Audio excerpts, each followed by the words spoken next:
মালয়েশিয়ার শ্রমবাজার ও নতুন calling visa নিয়ে প্রবাসীদের মাঝে এখন অনেক আলোচনা চলছে।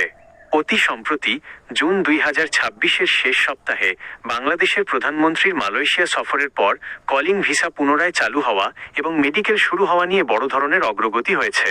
বর্তমান জুলাই 2026 সর্বশেষ অফিসিয়াল আপডেট নিচে পরিষ্কারভাবে তুলে ধরা হলো। 1. মালয়েশিয়া কলিং ভিসা কবে খুলবে?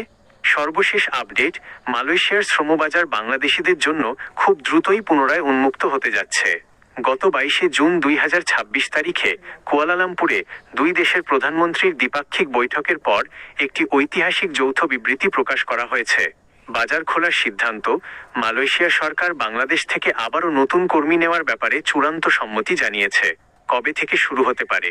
সরকারি পর্যায় থেকে জানানো হয়েছে যে চুক্তি এবং ডাটাবেজ সিস্টেমের কিছু টেকনিক্যাল কাজ দ্রুত সম্পন্ন করা হচ্ছে। সবকিছু ঠিক থাকলে আগামী কয়েক মাসের মধ্যেই 2026 সালের শেষের দিকে আনুষ্ঠানিকভাবে নতুন কলিং ভিসার কার্যক্রম পুরোদমে শুরু হতে পারে। 2. নতুন নিয়মে কত কর্মী যাবে? প্রবাসী কল্যাণ ও বৈদেশিক কর্মসংস্থান মন্ত্রণালয়ের তথ্য অনুযায়ী এবার আর আগের মতো লাখ লাখ কর্মী একসাথে যাওয়ার সুযোগ থাকছে না।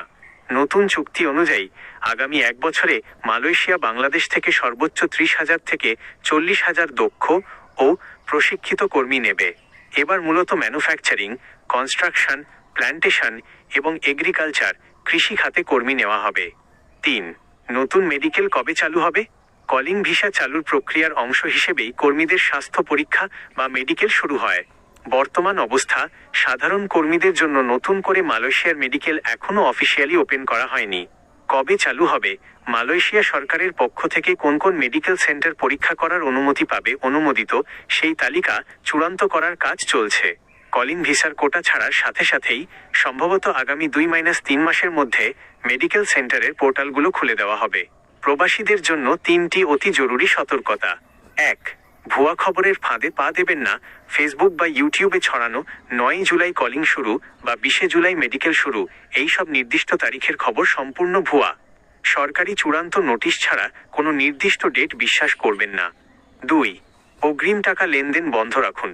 কোনো দালাল বা এজেন্সি যদি বলে মালয়েশিয়ার কলিং খুলে গেছে, মেডিকেল ফি বা অগ্রিম 5-10 লাখ টাকা জমা দিন, তবে ভুলেও এখন টাকা দেবেন না।